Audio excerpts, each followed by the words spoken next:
When it comes to comfort, one of the most important factors to consider is the temperature of both the internal space, and if you're having a shower or washing the dishes, the water you use.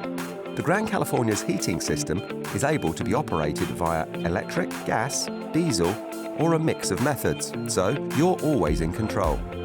The settings for the heating mode and temperatures are managed via the central control panel.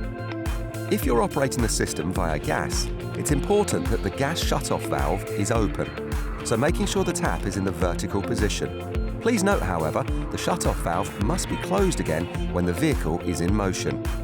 When running the heating system via either gas or diesel, ensure that the camping window above the rear bench seat, located just here, is closed, as the gas exhaust is just beneath this. So if the window is open, the system will not operate.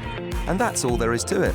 But as always, if you're unsure about something, check the manual for further information.